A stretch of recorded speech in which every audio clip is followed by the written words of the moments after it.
Here we go. Ladies and gentlemen, welcome back to another great edition of The Hop. You are here for round 31. Gabe and Steven coming at you.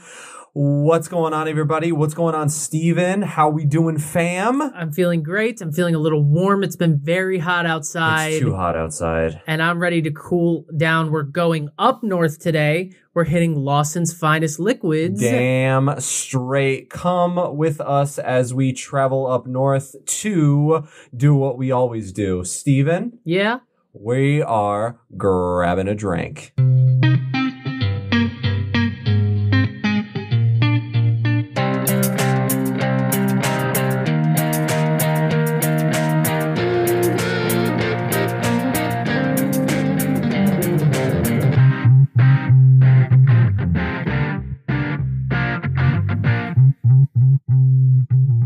That's right. Lawson's finest liquids out of Waitsfield, Vermont.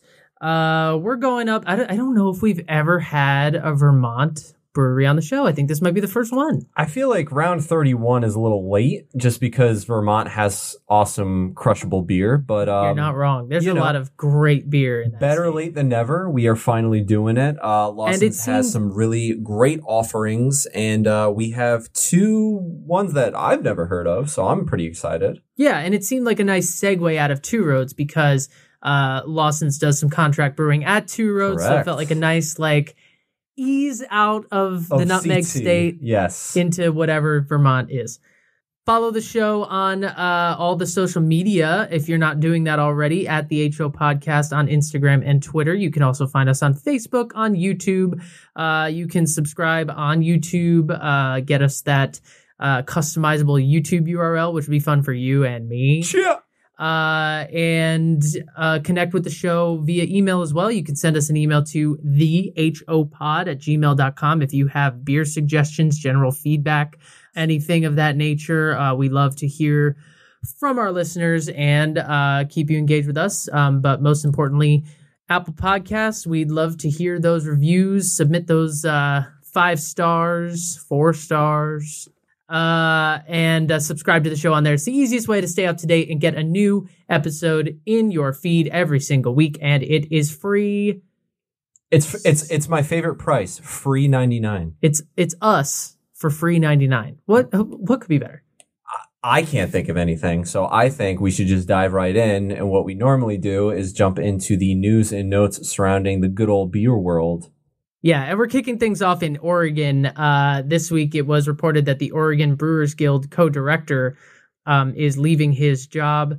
His name is Tony Roberts, and he is stepping down from his position at the Oregon Brewers Guild at the end of this month, leaving Christina LaRue as the Guild's sole director. They had been working side by side with no plans of splitting apart, but this was sort of a decision that Roberts made for himself. His job will not be backfilled. It's a result of financial difficulties related to COVID-19. And this is a trend that we have been seeing in the brewery industry and the guilds around the country. Earlier this month, the Brewers of Indiana Guild furloughed all of their paid staff.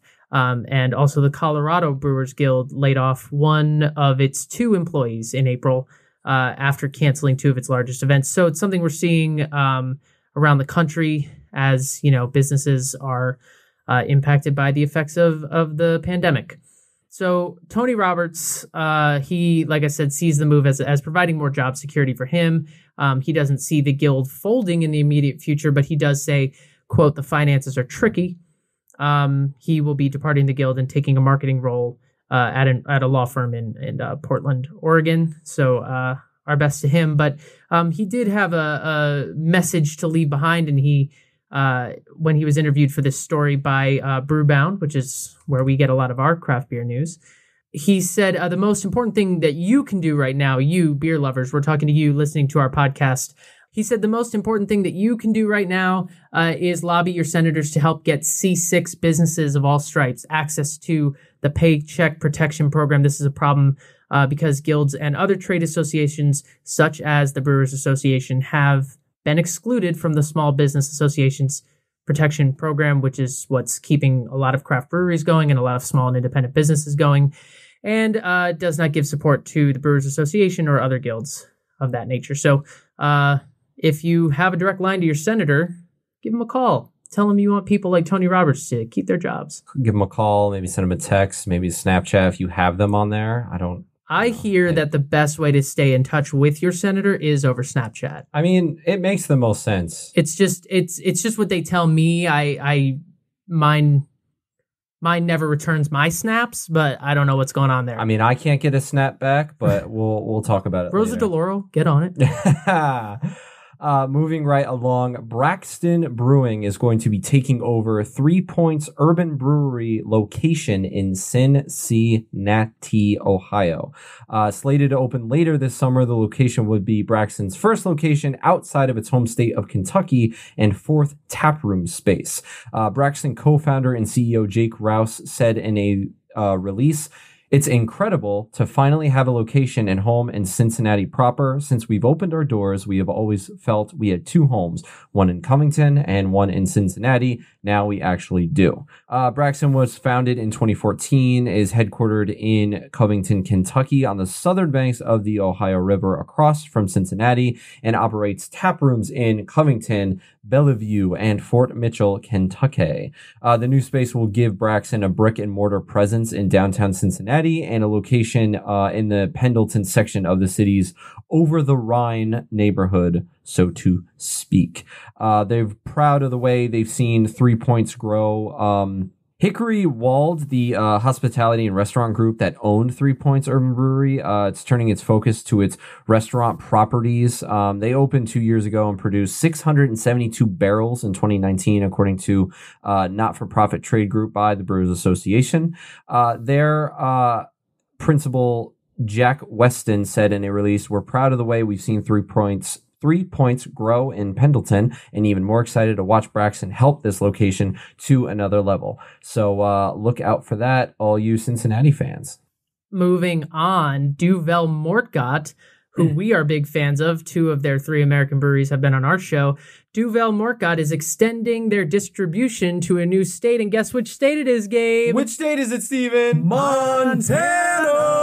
That's right, it's Montana. Dun, dun, dun, dun, dun, dun, dun, dun, dun, dun, dun. We have a soundbite. Get over it. Yeah, you're going to hear it do. a lot. So, Duvel Mortgott will now be available to Montana.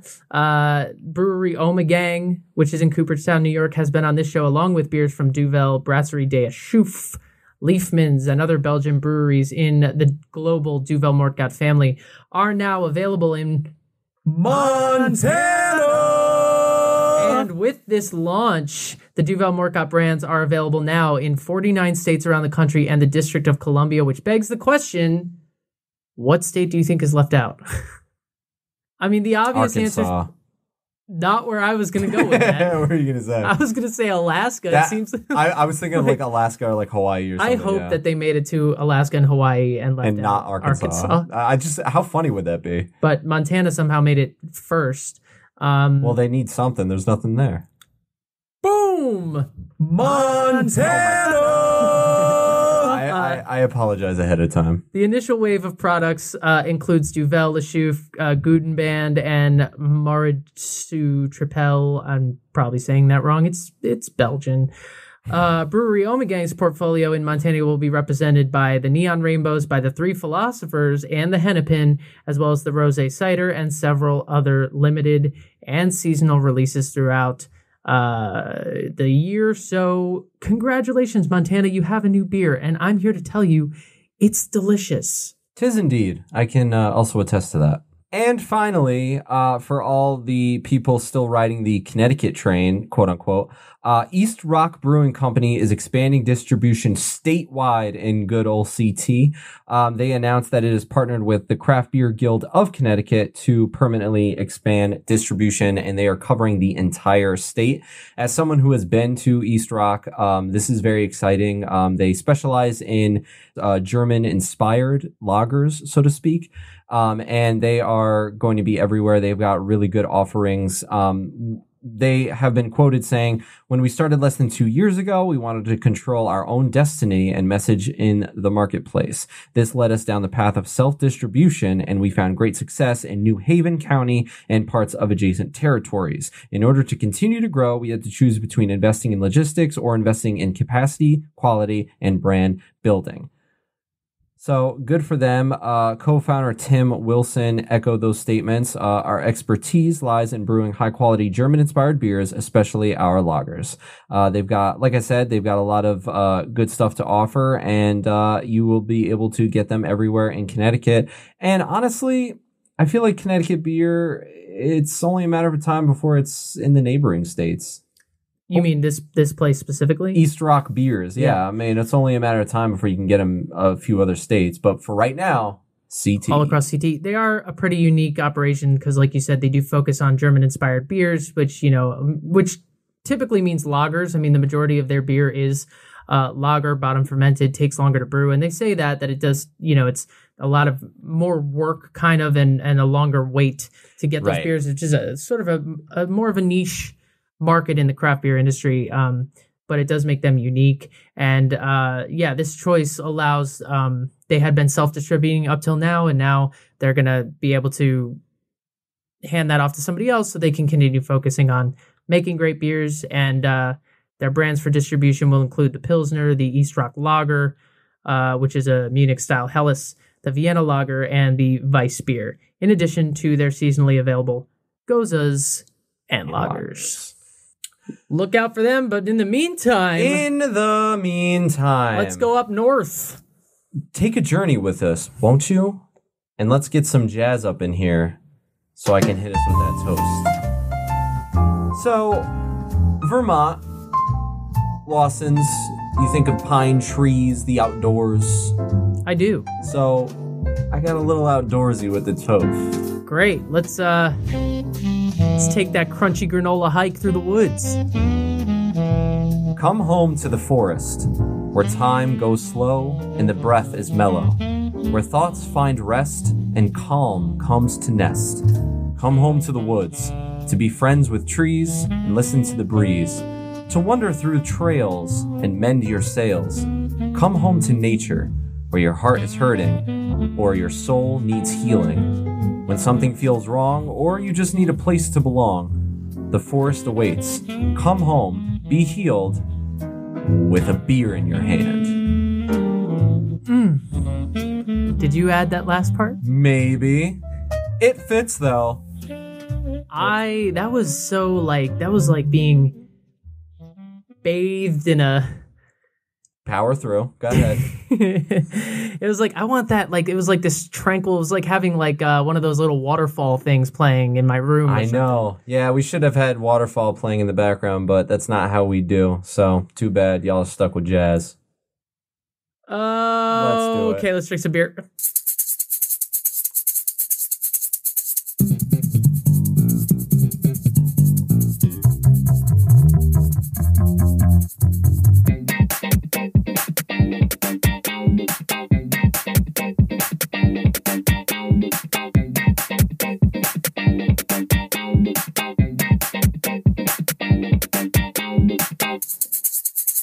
Alrighty then, folks. Lawson's Finest Liquids. You may have heard of them for their Sip of Sunshine, one of their most famous and most popular options, as well as some of their session beers. We are drinking some off of the road less traveled, as it were. Yes, we are not drinking the Sip of Sunshine. We wanted to kind of expand and go with some of the beers that maybe listeners don't really know a lot about. I know specifically for me, these two beers we've got are the first I'm hearing about it. So we wanted to kind of go off the beaten path. What are we drinking first? So we have their Gap Saison. This is a Belgian style ale. It is 4.5% ABV. Beer Advocate has it at an 87. Untapped has it at a 3.78. The brewery describes it as having a slightly spicy character, fruity yeast-driven esters, and an effervescent dry finish, and homage to our mountain gateway to the valley. Homage. We are drinking it poured out of a 16-ounce can, which was canned on July 10th of this year. So that's pretty damn fresh. That's pretty damn new. Right off the bat, we are looking at a very clear, very light golden yellowish color, classic beer color. The SRM chart is very, very low. I would call this maybe a 4. Yeah, 4 looks about right to me. I can see you through the glass. Yeah, very clear, no haze whatsoever. Straw yellow. Yes. It poured with about 1 inch of white foamy head, receded fairly quickly. Yeah, it went away kind of quickly. Some pretty good lacing against the sides of the glass. I'm not seeing any lacing at all. I mean, it's... Oh, okay. I'm getting some on mine. It's dripping down very quick. It's... Whatever's left of the foam is lingering for a second, but then it drips down pretty quickly. So I'm not seeing a lot of lacing for me.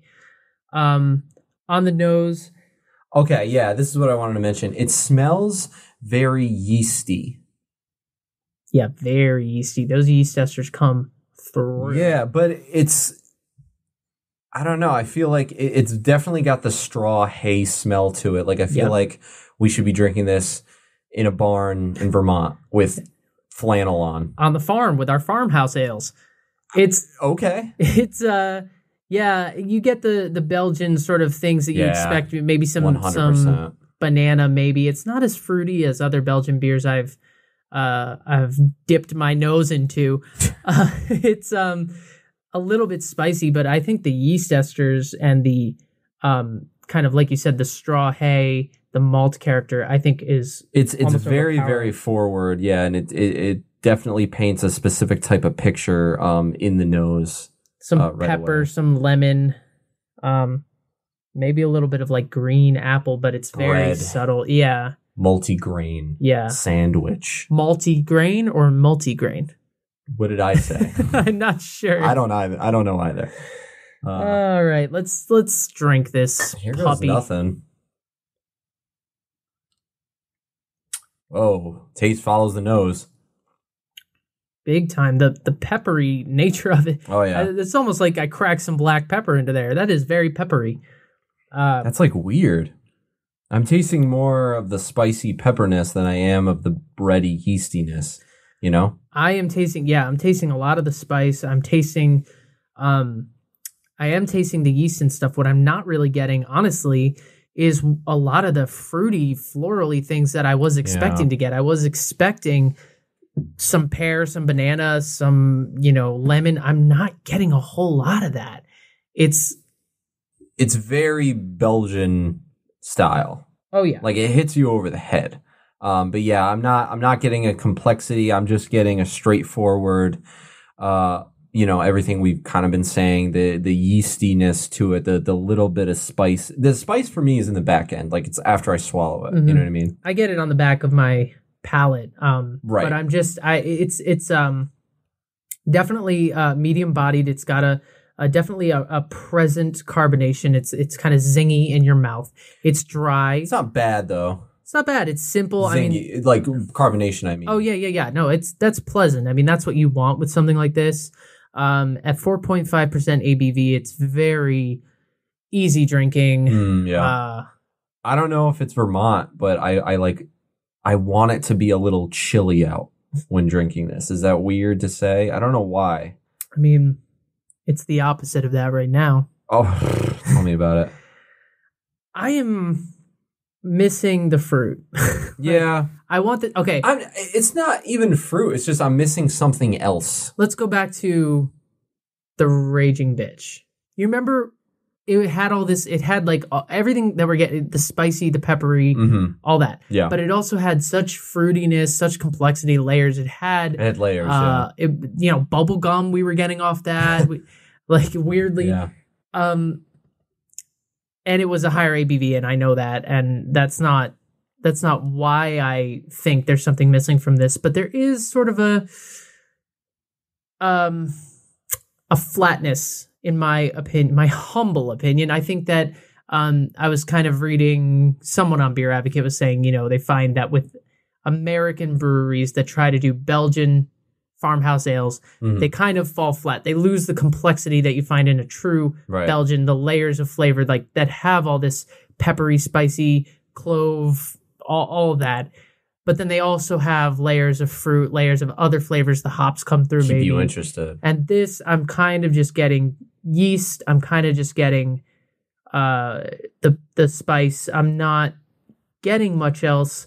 I don't know that I'm saying I don't like it. I don't dislike it. I'm just saying that it's just kind of there. I would agree with that. I'm getting just I don't even know if I can really taste any malts or any hops, just because the straw and the hay like smell and taste is just so prominent. It's pretty basic isn't the right word, but you know what I mean. Yeah, I mean, I think that in a way, I kind of think it's that like low key. In a way, I kind of think that is the right word. Low ABV, so I mean, sometimes it's going to feel that way, but I mean, we've had low ABV beers that it's been like, oh, it's not alcohol, it's not that strong, but we have like a lot of layers and flavors and stuff, and that doesn't necessarily come forward. Yeah, I think that I wouldn't even call this crushable, because it's like it's low ABV, but I mean, I'm not like chugging it, like I'm finding it. It's like, yeah, no, you have to just actually sip on it, you know? Yeah, I would agree with that. I mean, I started to say, oh yeah, it's crushable, and then I was like, I don't know that it is, because when I'm drinking a crushable beer, I want something you want the taste. Yeah, and I don't want this much zing, this much spice, this much carbonation even. So, right.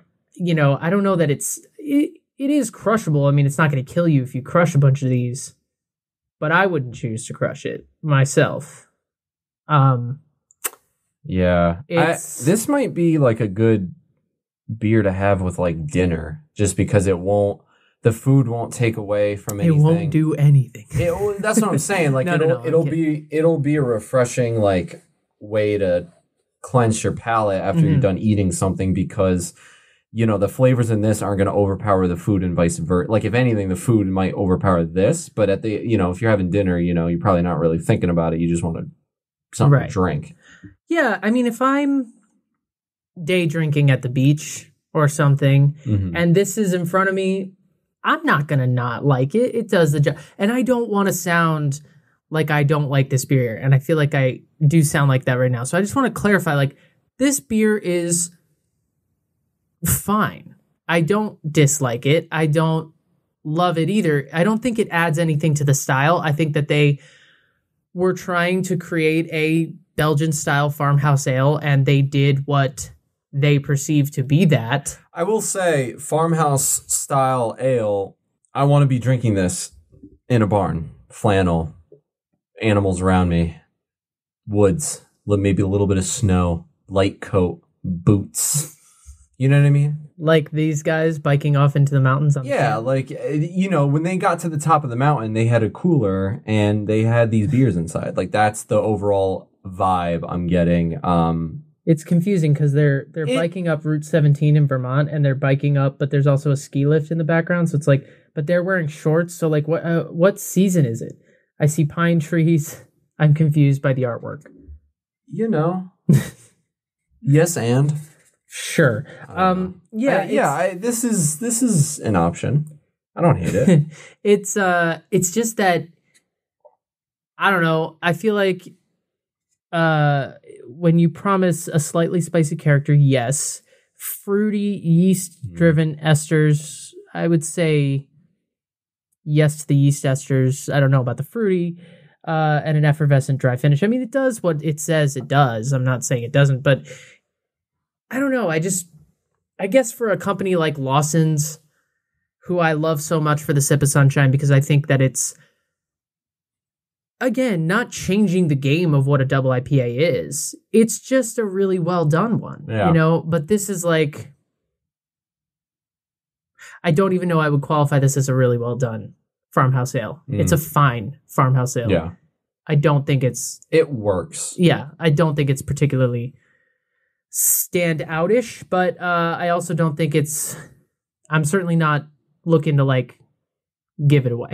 Right. Like, yeah. We have more cans of this, and I will continue to drink it. Yeah, absolutely. This is a nice this is like an after work beer. You had a long day at the office, or most of you now, long day on the computer at home. But you still got to work tomorrow. You still got to work tomorrow. You know, you will get off at 5 and you're like, ugh, I need a beer. It's been a long day. Grab one of these. Grab an App Gap Saison. I just think this is one of those beers that you can't really think a lot about, because then you're going to get our reaction of like, oh yeah, it's pretty bland. It's pretty this, it's pretty that.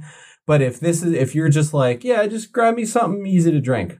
Boom, this. And to be fair, most people shouldn't be thinking this, but like, you don't need to drink beer like this.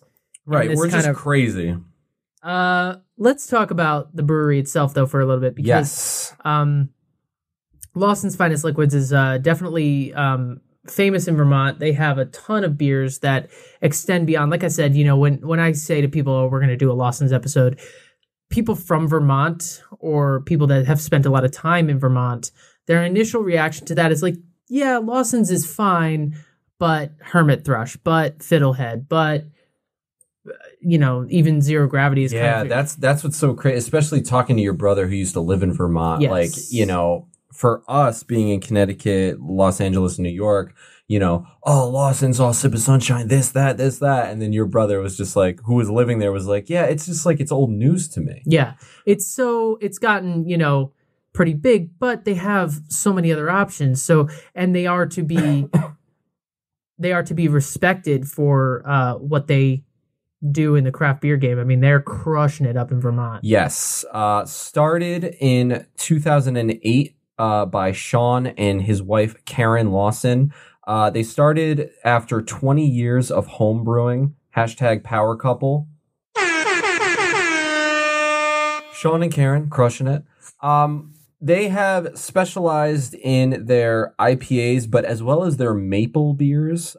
They have garnered awards at World Beer Cup, Great American Beer Festival, at 2 national IPA championships. In 2011, they won for their Triple Play IPA. In 2016, they won for their Super Session number 2. They started as a 1-barrel nano brewery. They have now expanded to a 7-barrel system. Well, that was in 2011. They started in a small sugar house style shed next to their home, which is really awesome. And then in 2018, Sean and Karen opened the Waitsfield brewery, taproom, and retail store. And real quick, I just want to read their vision statement.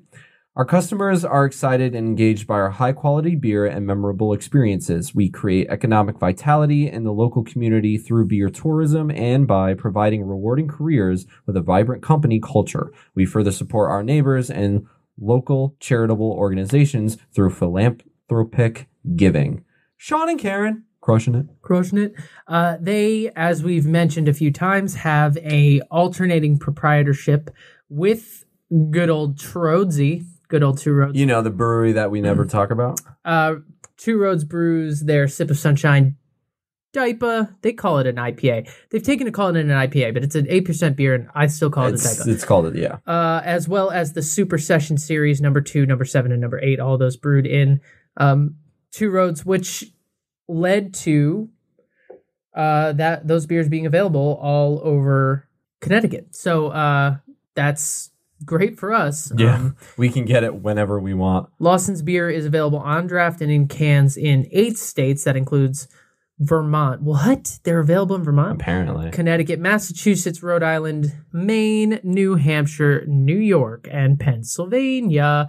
And like you said, I think it's really interesting that they started with and remain kind of committed to IPAs and maple beers. Yeah. Which might very well explain why this farmhouse ale is just okay, because it's not really what they do. It's not their specialty. Yeah. They have quite a number of offerings. Like we said, we'll get into those later.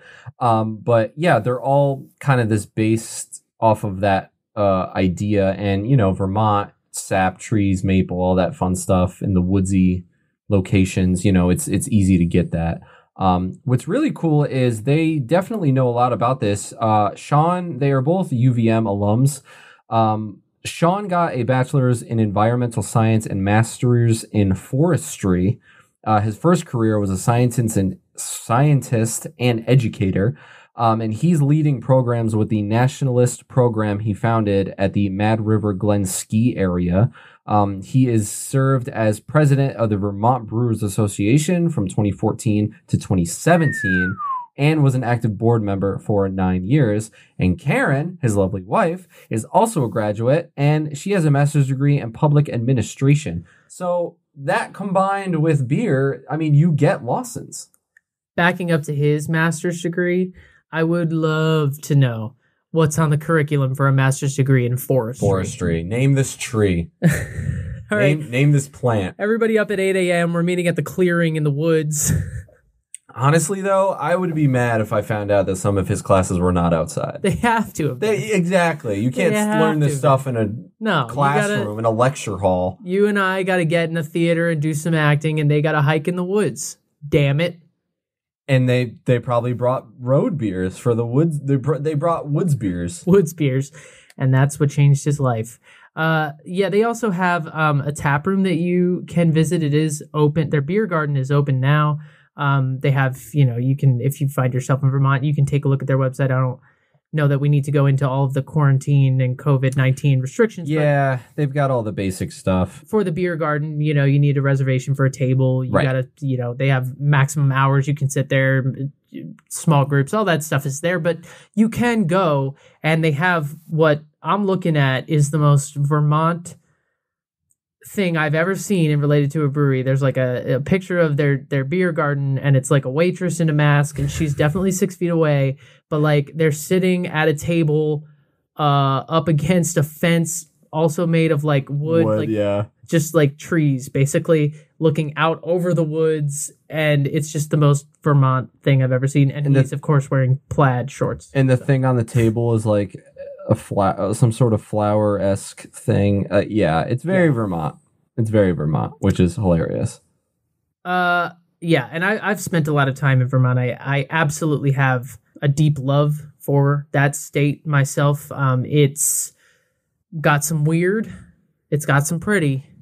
It's got some great beer. It's got some unique. They're just. I love a state where at 2:00 in the morning, you can go into a gas station and they're still selling beer, wine, whatever. They have, and the thing is in Vermont, okay, this is just a complete tangent, but in Vermont, if you pull off the road real quick because you need gas at like 3 a.m. and you pull into some random gas station, the beer cooler is not Corona and a couple of craft beer options. The beer cooler is like the best craft liquor store I can find in LA. That's every liquor store in Vermont. It's insane. It's every gas station. Yes. That's how you know like the state is doing well, when they're like, this specific beer I have to travel for. It's like I just went down the road. You run to the gas station and you're picking up pint cans. Also, who's getting gas at 3 a.m? What are you driving for? Where are you going? I was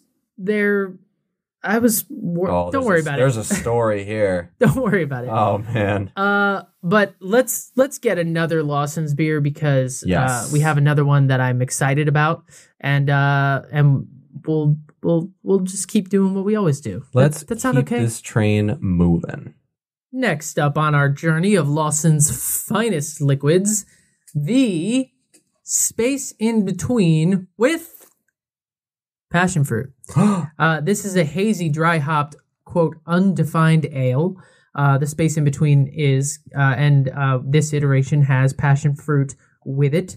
The brewery says this is a special edition featuring passion fruit puree. With a depth and form unclear, this hazy ale resides in the space in between styles, brewed with oats and wheat, a hint of tartness, and dry hopped with Galaxy and Nelson's Sauvin. It clocks in at 5% ABV. The IBUs were hard to find. It's a little bit new for Beer Advocate, so we don't have a rating from them. However, the original space in between, the one without passion fruit, does have an 89, Untapped 3.74. I don't think I've ever had an undefined ale. I don't know if I have either. I'm excited. And I'm waiting to find out what differentiates this undefined ale from a session IPA. Correct, yeah. Because that's what it seems to be. 5%, you think that.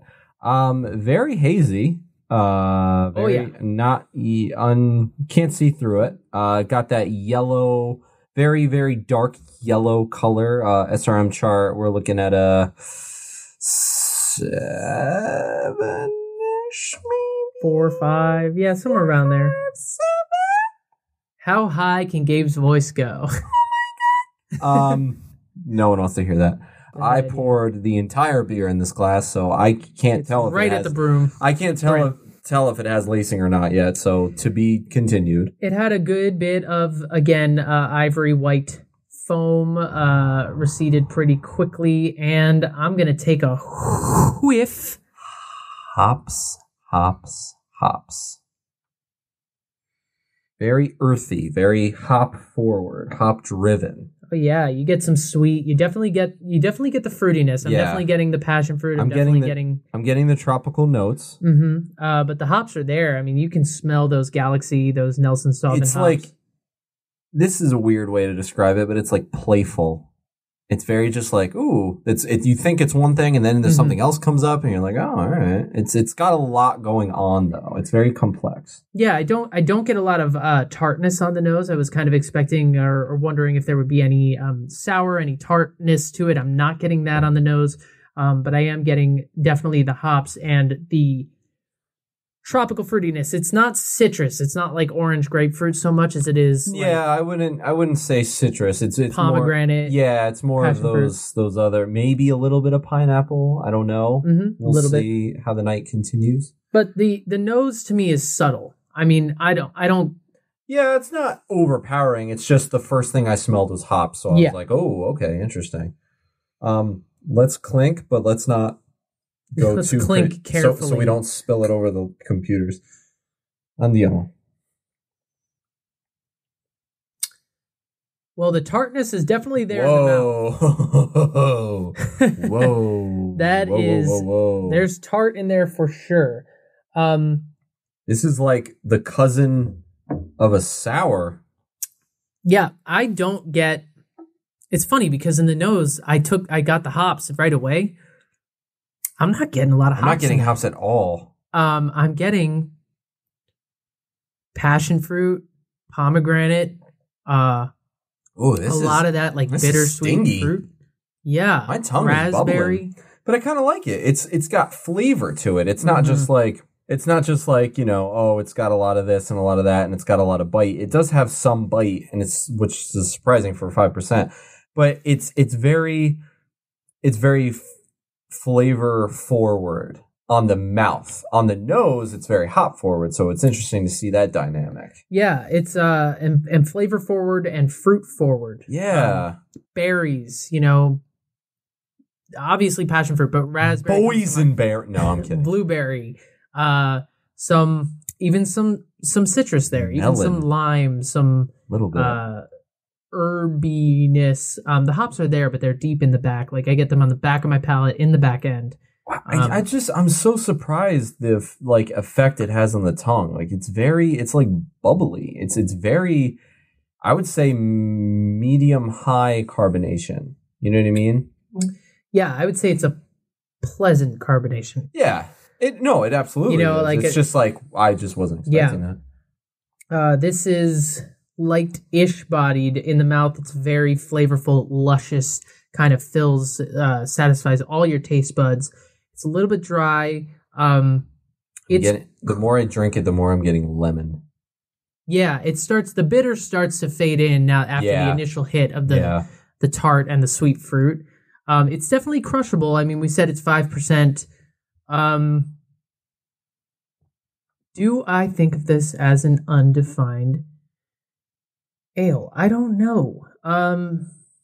Like I said, it's weird because it's got properties. It's got all the ingredients of a session ale, but it's got properties of like a sour. Yeah, I guess it is kind of tart. I guess it is kind of.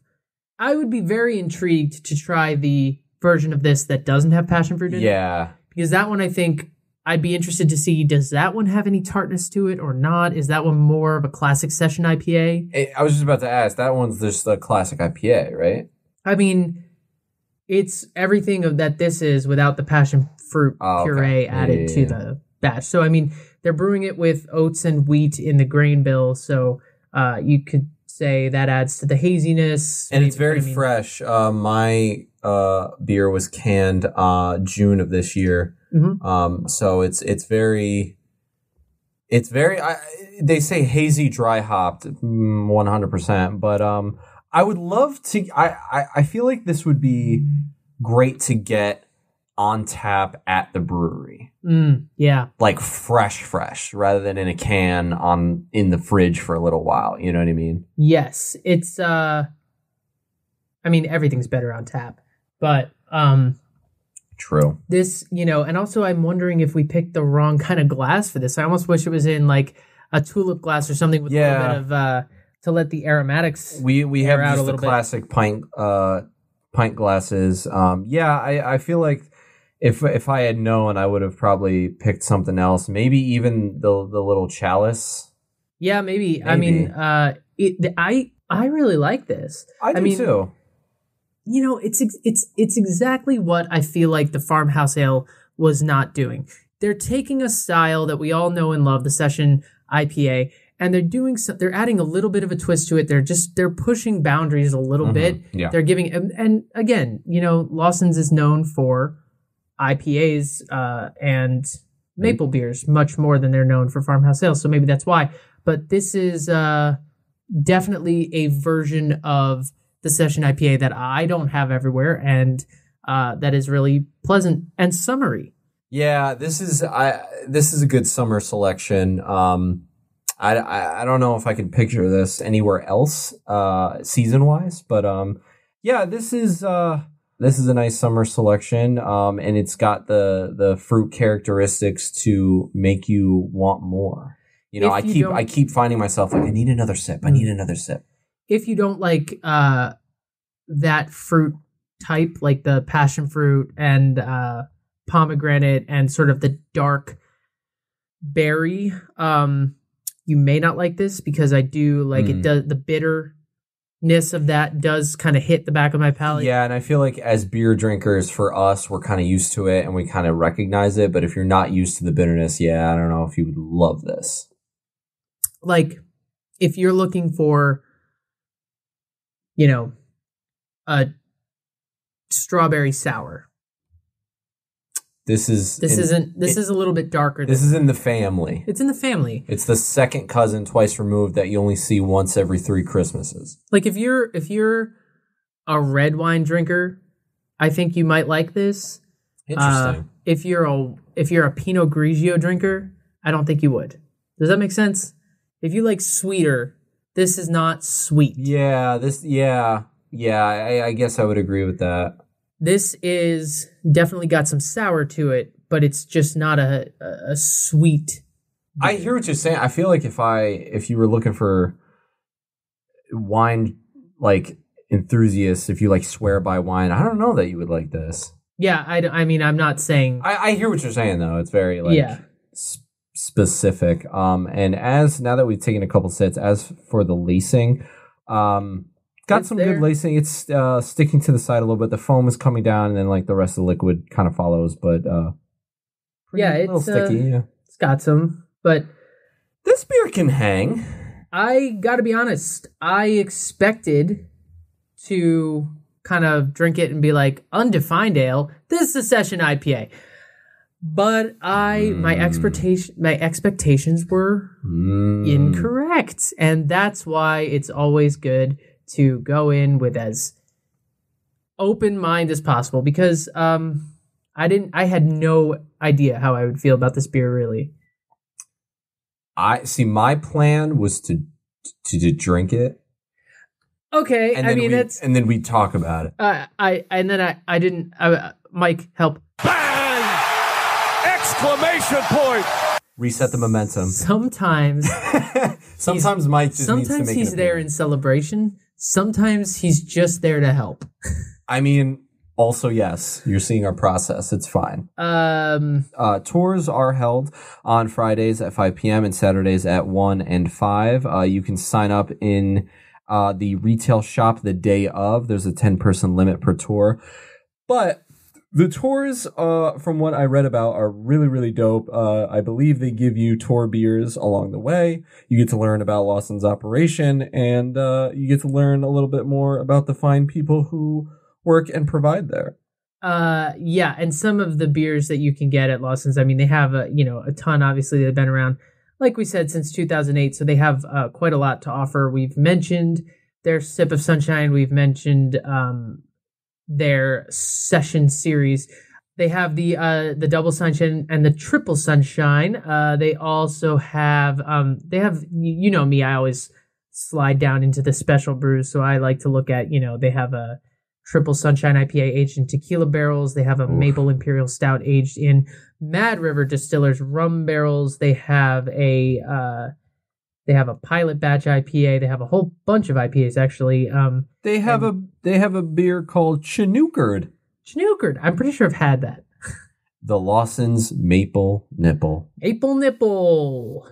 And I will have to say, it is very, very good. It's very maple forward. It's got all the spices you think are in there, so highly recommend. But yeah, they've got a lot of great selections, and if you go to the site, you can check out all of those. A lot of their offerings are from the vault, as they call it. So I don't know. I think that means they're retired. Right. I don't believe they make them anymore. Yeah. But I'm seeing maple Imperial Stout, Well, like maple wheat ale. Like they've got a lot. That I've had the Maple Triple, and I've had this because I had it at the Vermont Brew Fest the year before we went. Yeah. I went. Did it knock you on your ass? Like, how strong is it? Yes, it's 12% ABV. Sheesh. And it was they call it a once-a-year beer, so I don't know if they do it year after year. Brewed during sugaring season, 100% maple sap, no water added to that. So, the ingredients in beer are barley, hops, yeast, and water, but they took the water and replaced it with maple sap. Oh, my God. That's I've awesome. had that.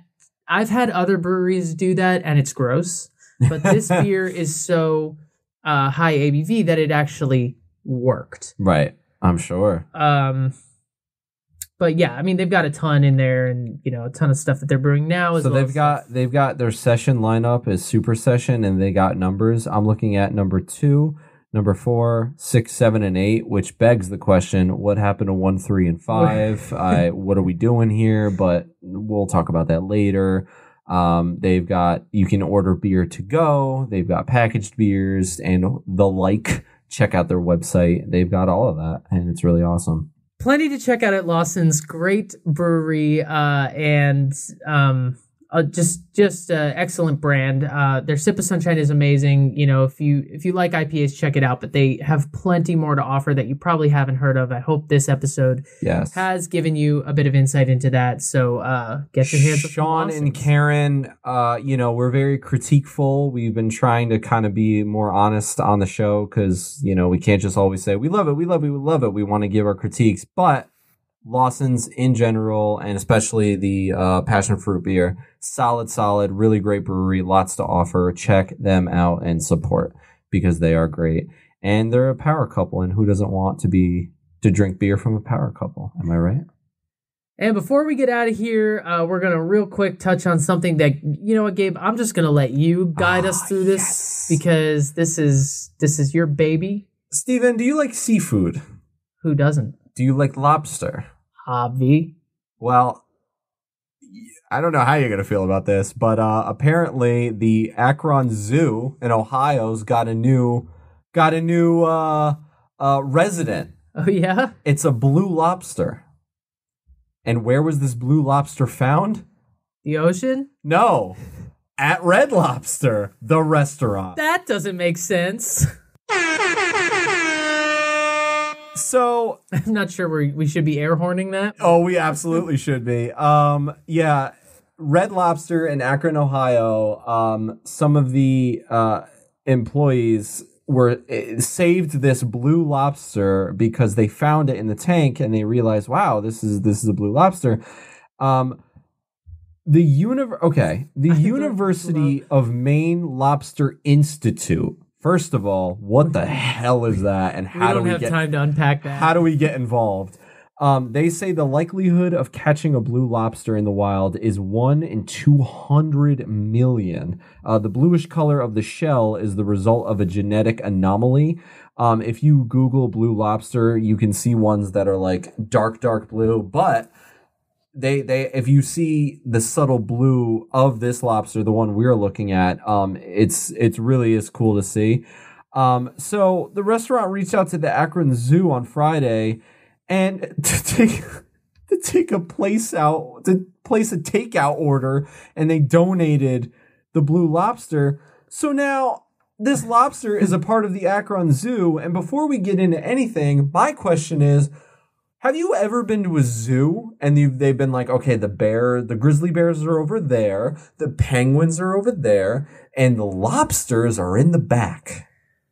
No, I haven't. Why the hell? Like, how does that happen? I have a lot of thoughts about this. And the first one is, this lobster is not even that blue. I mean, you're right. It's got blue tint to it. Okay, I get it, but you're right. If you Google blue lobster, I'm seeing, neon lobsters. Yeah, and I'm seeing bright blue lobster. And if I saw that in a tank, I'd be like, that is not normal. This, quite honestly, like, it's such a subtle blue. Like, yes, I can see a bluish tint to it, but I wouldn't pick that out of the crowd and be like, that's abnormal. I would just be like, oh, it's a lobster, and then I cook it. And here's the thing: if you cook it in boiling water, it will still be red. I know. But that's why you can't cook it, because it's rare. It would be a normal lobster if you boiled it to death. Oh my God. I want to know what happens if you eat a blue lobster. Like, does your eyesight get better? Like, can you swim faster? I don't know. I gotta be honest. I was excited about this story, and then I Googled blue lobster while you were talking about it, and now I'm just angry that it doesn't look like all of these. Yeah, I know. All the other blue lobsters are better than this. It's very subtle. This is the shittiest blue lobster. Listen, don't shame this poor lobster. It's just not blue enough, and it's not blue enough. It doesn't have to be blue enough. It's not. I want to know what employee of the month said, "Excuse me, manager, we can't eat this. We can't cook this." Also, if this was the only lobster left in the tank and a customer was like, "I want the lobster special, I want that one," and they were like, "Oh no, sorry, you can't eat this." There's a picture of the zookeeper, Scott Heidler, outside the Red Lobster with a blue cooler, a blue igloo cooler, by the way, and he's like standing there, mask on, picking up the lobster. And I would love to have been the guy on the other end of the phone at the Akron Zoo when he had to yield that phone call. Like, hey, Akron Zoo, how can we help you? And it's like, we have a blue lobster. This is Red Lobster. This is the concierge at Red Lobster. We have a blue lobster, and we're wondering if you want it. Y'all want this? What's funny is the lobster has been put into isolation in what they're calling a man cave tank at the zoo before it can, quote unquote, join its new friends. Because of the coronavirus, the zoo's building that will house the blue lobster is temporarily closed to the public, but apparently lobsters can live up to 100 years. So hopefully once coronavirus is over, we can all go to Ohio and visit the blue lobster that almost got eaten at a Red Lobster. I'm not going because I'm angry that he's not bluer. So that's a trip you can take by yourself. I want to go and I want to meet him. You want to know why? Why? Because he's got a name. I know. His name is Clawde. Clawde. Which is also the name of the mascot for the restaurant chain. Clawde. Apparently, who knew they had a name for that? Zoo spokeswoman Elena Bell said a conservation partnership called Seafood Watch, run by the Monterey Bay Aquarium in California, helped to coordinate the donation of the rare American lobster. See, that means it wasn't just a red lobster called the Akron Zoo ipso facto blue lobster. There was a national coalition of people involved in this lobster. There were 1,000 reporters outside of the restaurant. People are trying to make their reservation and they're trying to push through and they're like, "Excuse me, we need the blue lobster." I'm actually happy that in this age of coronavirus and everything else that's going on in the world, there are still people in the world that are out there to save blue lobsters. Yeah, man. Listen. Even though it's not really that blue. It's not. I will say, if you Google Blue Lobster, you'll see like the neon blue. This one is more of a if I saw any darker version, but it is blue. It's not blue. When you put it up next to like, because regular lobsters, they've got like the brownish orangey tint to them. You know, like if you put this next to a regular lobster, like it would not. You would see the difference. I guess, but I mean, I'm looking at a bunch of pictures here, and here's one from unsplash.com. Here's one from Pinterest. Here's one from aquariumbreeder.com. And they're all vibrantly blue, like blue. And then if you scroll all the way up, you just see this one not that blue lobster, and it's like, oh, that's the lobster we're talking about. Clawde. Well, congrats on the extension of your life and this stay of execution you've been granted, Clawde. We're here for this round's for Clawde. Raise a glass for Clawde and his new home. The cans we're drinking out of are bluer than Clawde. Anyway, guys, thank you once again for joining us for another round of the Hop.